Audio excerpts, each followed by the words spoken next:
ಕಮಕಾಂಡದ ಸುಳಿಯಲ್ಲಿ ಪ್ರಜ್ವಲ್ ಸೂರಜ್ ಸಿಲುಕಿದ್ದಾರೆ. ಸಿಐಡಿ ಕಸ್ಟಡಿಯಲ್ಲಿ ಇಬ್ರು ಕೂಡ ಇದ್ದಾರೆ. ಸಿಐಡಿ ಕಚೇರಿಯಲ್ಲಿ ಇವತ್ತು ಅಣ್ಣ ತಮ್ಮನ ವಿಚಾರಣೆ ಕೂಡ ಆಗುತ್ತೆ.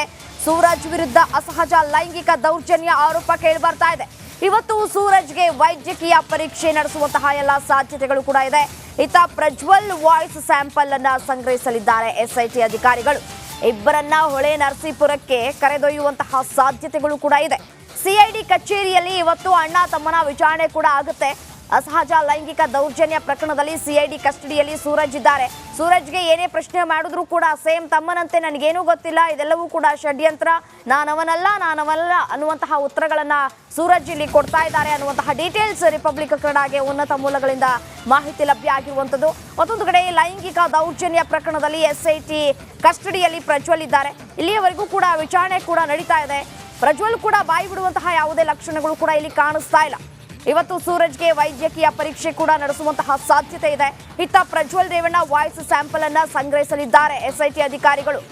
ಎಸ್ಐಟಿ ಅಧಿಕಾರಿಗಳು ಸೂರಜ್ರನ್ನ ಪ್ರಶ್ನೆ ಮಾಡಿದಂತಹ ಸಂದರ್ಭದಲ್ಲಿ ಒಂದು ಆಡಿಯೋ ವೈರಲ್ ಆಗ್ತಾ ಇದೆಯಲ್ಲ, ಅದು ಯಾರ ಧ್ವನಿ ಅಂತ ಕೇಳಿದಂತಹ ಸಂದರ್ಭದಲ್ಲಿ ಅದು ನಂದಲ್ಲ ಧ್ವನಿ, ನನ್ಗೆ ಅದ್ರ ಬಗ್ಗೆ ಏನೂ ಗೊತ್ತಿಲ್ಲ, ಆ ಒಂದು ಆಡಿಯೋದಲ್ಲಿ ಇರುವಂತಹ ಮಾತುಗಳೇನಿದ್ದಾವೆ ಅವನ್ನ ತಿರುಚಲಾಗಿದೆ ಅನ್ನುವಂತಹ ಮಾತನ್ನ ಇಲ್ಲಿ ಅವರು ಪ್ರಸ್ತಾಪ ಮಾಡಿದ್ದಾರೆ ಅನ್ನುವಂತಹ ವಿಚಾರ ನಮಗೆ ಲಭ್ಯ ಆಗ್ತಾ ಇರುವಂಥದ್ದು. ಅಂದ್ರೆ ರಿಪಬ್ಲಿಕ್ ಕನ್ನಡಗೆ ಲಭ್ಯ ಆಗ್ತಾ ಇರುವಂಥದ್ದು.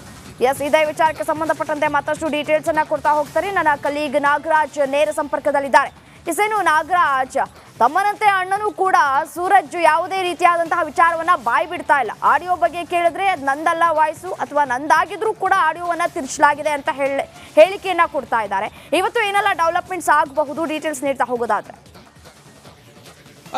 ಏನು ಈಗಾಗಲೇ ಪ್ರತ್ಯೇಕವಾಗಿ ಅವರವ್ರಿಗೆ ಸಂಬಂಧಿಸಿದಂಥ ಪ್ರಕರಣಗಳಿಗೆ ಸಂಬಂಧಿಸಿದಂತೆ ಸೂರಜ್ ರೇವಣ್ಣ ಮತ್ತು ಪ್ರಜ್ವಲ್ ರೇವಣ್ಣ ಇಬ್ಬರು CIDಯಲ್ಲಿ ಇರ್ತಕ್ಕಂಥದ್ದು. ಒಬ್ಬರು SIT ಕಸ್ಟಡಿಯಲ್ಲಿದ್ದರೆ ಮತ್ತೊಬ್ಬರು CID ಕಸ್ಟಡಿಯಲ್ಲಿ ಇರ್ತಕ್ಕಂಥದ್ದು. ಹೀಗಾಗಿ ಇವರ ವಿಚಾರಣೆ ಏನು 7 ದಿನಗಳ ಕಸ್ಟಡಿಗೆ ಸೂರಜ್ ರೇವಣ್ಣ ಇದ್ದರೆ 4 ದಿನಗಳ ಕಸ್ಟಡಿಗೆ ಪ್ರಜ್ವಲ್ ರೇವಣ್ಣ ಇರ್ತಕ್ಕಂಥದ್ದು.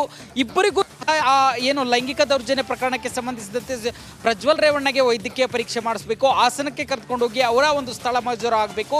ಜೊತೆಗೆ ಸೂರಜ್ ರೇವಣ್ಣಗೂ ಅಷ್ಟೇ ಏನು ನಿನ್ನೆ ಇಂಟ್ರಾಗೇಷನ್ ಆಗಿತ್ತು, ಒಂದಷ್ಟು ಮಾಹಿತಿಯನ್ನು ಕಲೆ ಹಾಕುವಂಥ ಪ್ರಯತ್ನವನ್ನು ತನಿಖಾಧಿಕಾರಿಗಳು ಮಾಡಿದ್ರು. ಆದರೆ ಯಾವುದೇ ರೀತಿ ವಿಚಾರಣೆಗೆ ಸ್ಪಂದಿಸ್ತಾ ಇಲ್ಲ ಅಂತೇಳಿ CID ಮೂಲಗಳು ಹೇಳ್ತಾ ಇರ್ತಕ್ಕಂಥದ್ದು. ಈ ಹಿನ್ನೆಲೆಯಲ್ಲಿ ಅವರನ್ನು ಇವತ್ತು ವೈದ್ಯಕೀಯ ಪರೀಕ್ಷೆಗೆ ಒಳಪಡಿಸೋದು, ಜೊತೆಗೆ ಅವರ ವಾಯ್ಸ್ ಸ್ಯಾಂಪಲನ್ನು ತೆಗೆದುಕೊಳ್ಳೋದು, ಜೊತೆಗೆ ಇತ್ತ ಕಡೆ ಪ್ರಜ್ವಲ್ ರೇವಣ್ಣ ವಾಯ್ಸ್ ಸ್ಯಾಂಪಲ್ ಕೂಡ ತೆಗೆದುಕೊಳ್ಬೇಕಾಗಿರ್ತಕ್ಕಂಥದ್ದು. ಯಾಕಂತಂದರೆ ಏನು ಅವರು ವಿಡಿಯೋ ಕಾಲ್ನಲ್ಲಿ ಮಾತಾಡಿರ್ತಕ್ಕಂಥ ವಿಡಿಯೋ ಸಿಕ್ಕಿದೆ, ಅದಕ್ಕೆ ಸಂಬಂಧಿಸಿದಂತೆ ಒಂದು ವಾಯ್ಸ್ ಸ್ಯಾಂಪಲ್ ಬೇಕು ಅಂತೇಳಿ ಈಗಾಗಲೇ ತನಿಖಾಧಿಕಾರಿಗಳು ನ್ಯಾಯಾಲಯಕ್ಕೆ ಹೇಳಿರ್ತಕ್ಕಂಥದ್ದು.